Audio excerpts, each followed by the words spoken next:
To understand Animal, you have to look at the two pieces it has cut out of its audience. The first half, who are bashing it because of the way women have been treated in it, criticize the unwanted and over-the-top action as well. They care about coherency, so they complain about the deliberate, character-defining, yet raw scenes as well. The other half that still can't get over the adrenaline high they experienced at the theaters just don't care. They want the sequel to Animal and they've already started waiting eagerly. So how is the movie? The movie is fun. The movie has made a lot of things easier for its audience and reviewers through its easy and simple to follow, yet shocking depiction of a man who, even as a kid, has a great sense of responsibility toward his family and a whole lot of unrequited love for his father. Yet, explaining what makes it fun is a bit difficult. Is the drama not good enough? It's hard to call it that. At the beginning of the movie, you will wholeheartedly buy into the fact that Ranbir's character longs for his father's company but never gets it, and that the very fact will form the basis of the drama to follow. Is it a great emotional hook then? Indeed, but soon you become indifferent to it as the scenes that should hammer that hook and emphasize the father-son relationship end up undermining it. It's not like the father is always absent, as they are often seen together. But that doesn't do justice to the dynamic you were promised at the start. All in all, the seemingly central premise of the plot appears half-cooked, and the drama around it is shallow. But luckily, the movie makes us feel it isn't all about the drama. For even in parts where the drama kind of sucks, or the movie stops making sense as it gets busy feeding and then sustaining the main character's ego, it expresses itself in different yet entertaining ways that are easy to grasp. Somehow and slowly, it makes the audience understand that the real drama is the downfall of Ranbir's character. No drama, no problem. But that goes for the action too, which gets dangerously loud and over the top without you noticing it.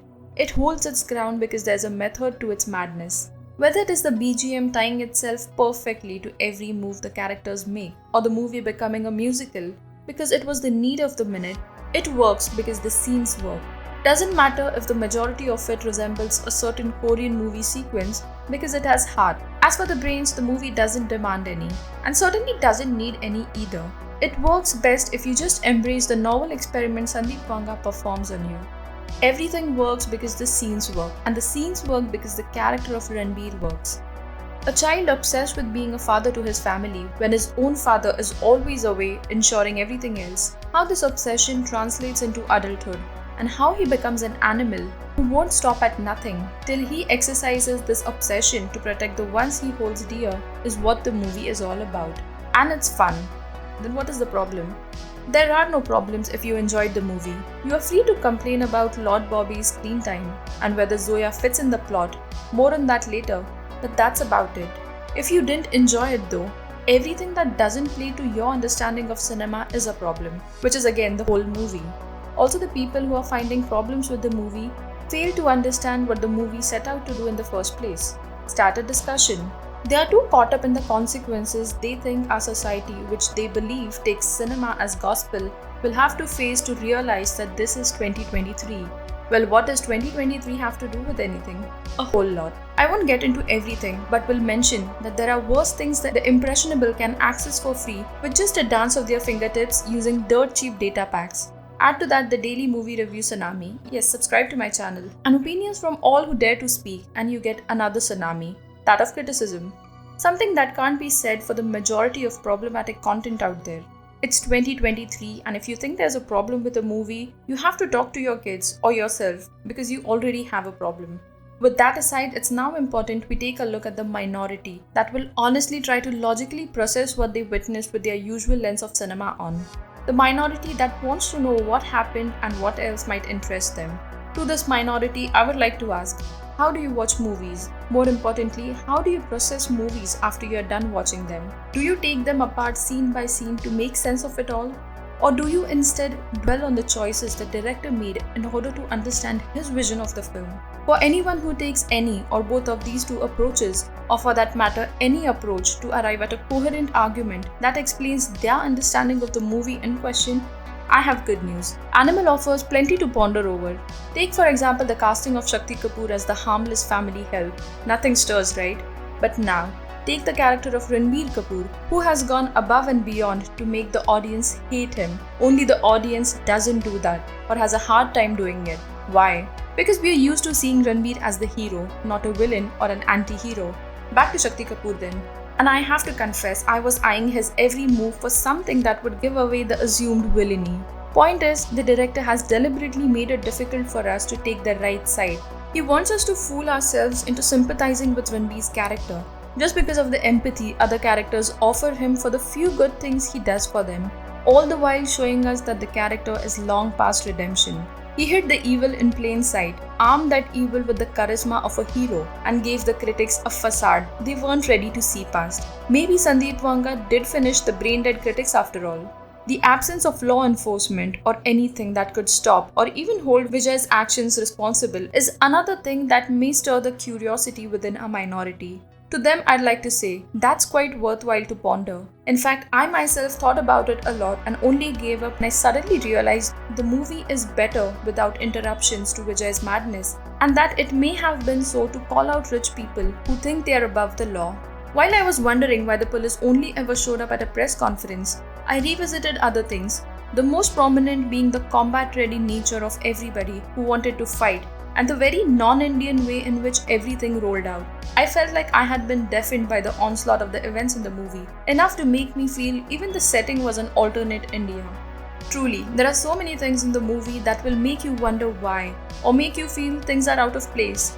You may want it or you may not, but the point remains. At least it will make you wonder. But that was just me feeling things. Not much to discuss there, unlike this fan theory that might interest you. Does the movie end at the intermission? The events shown after the intermission, did they take place in the movie's world, or did they take place inside Vijay's head when he was in a coma? To find that out, first we need to look at some stark differences between the first and second halves of the movie. Assuming the first and last scenes with the old Ranbir and them are meant for the critics and don't contribute to the story at all, we observe a complete lack of flashbacks after the intermission, hinting at the procedural nature of the subconscious unraveling the events after it. The first half has nothing going in his favor except for Gitanjali falling for him again. Even for the things that do work out eventually, he has to chart a course to his village. His relationship with his father never works out, and finally he leaves the country and settles with his family in the States. In the second half, by comparison, Vijay is unstoppable. Everything goes his way, from coming out of the coma that nobody expected him to beating the odds at 1% to survive the heart transplant, to figuring out Zoya was a mole at first sight, to making her fall in love with him enough to reveal her plans, to being able to hear his boys craving juice from afar. He does all that and more. Where the first half had improbable events that could be explained by the amount of money Vijay's family had, the second half not only has a bunch of improbable events but some truly bizarre ones as well. There comes a point in the movie where the bizarre nature of the scenes that unfold before our eyes borders on the surreal. Yes, I'm talking about the scene where Vijay walks naked in front of his family and friends, not to mention house help. These differences not only show us Vijay's descent into madness, but provide an insight into the inner workings of his progressively deteriorating mind as we transition from the first to the second half. Here we do good to understand just what the character of Vijay really is. It's safe to say this character strongly associates himself with the concept of an alpha male. This is made clear through multiple scenes early on in the movie. But that association, whatever the context of it may be, never makes him go beyond protecting his family. He has a way with words and feelings, but they almost always end up being his protocols for his family's well-being or safety. Forced, yes, but never deliberately misogynist and never purely intentional or purely evil. This is just the way he is, an obsessed individual who is made worse as his obsession of playing the alpha male guardian man makes him fully embody the primal nature of an alpha male as the story unfolds. What starts out as a father-worshipping child, hell-bent on his approval, doing what he thinks is right when it comes to serving as the active guardian of the family, becomes a bloodbath of epic proportions as we reach the intermission. At the intermission, he's already beyond saving. What comes after only proves the fact, and can only be interpreted as him acting on his newfound primal instincts. He punishes his wife with a brass strap just to prove she is a hurdle in his plans to protect his father and family. Or maybe just because she is scared and he is not. He has an extramarital affair he had promised would never happen. He parades naked in front of his family and friends, as if he's an animal reborn. If we assume these events is happening in the movie's world and not Vijay's mind suspended in a coma, they feel awkward and rushed. Some of them even run the risk of handing out superhero senses to his character, such as the scene where he meets Zoya for the first time and recognizes her as a mole, and another where he somehow is able to eavesdrop on his boys from afar.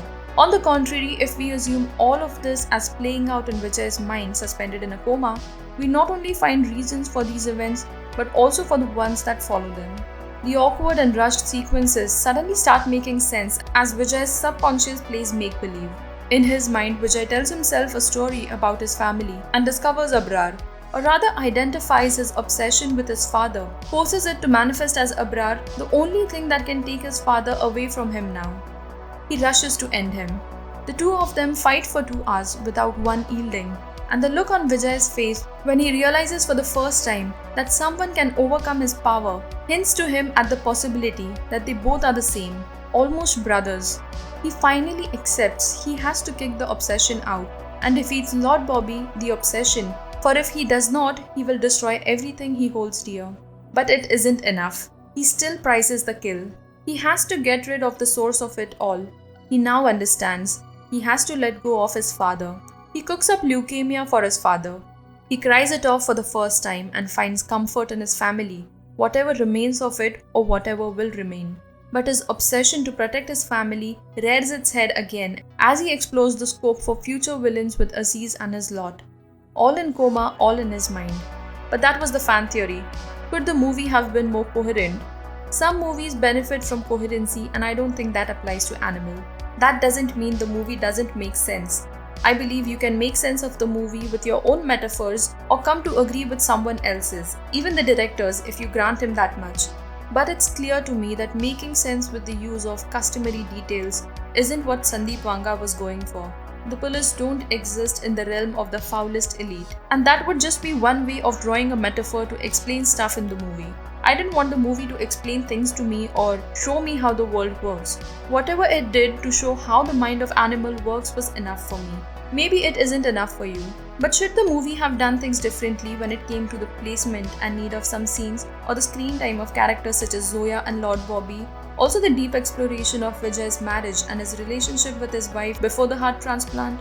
I like to understand them as surreal events in a dream, a man talking to himself in sleep, that kind of stuff. And yes, I'm saying this with the theory mentioned before as the context. But without it as the context, I fear it comes down to subjective wrongs.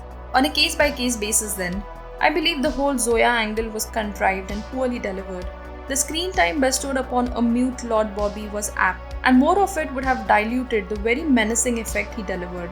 The exploration of Vijay's relationship with his wife, sprinkled with his abstracted behavior, did its job to depict his madness, but you can disagree.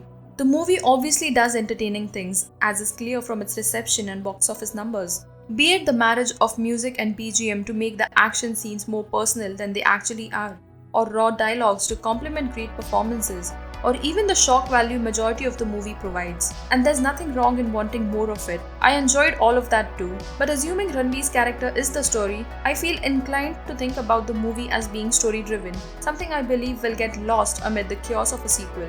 I don't think a sequel can add anything to the story already told, except more animals. Sure, I'd enjoy more animals too, but not that I care to.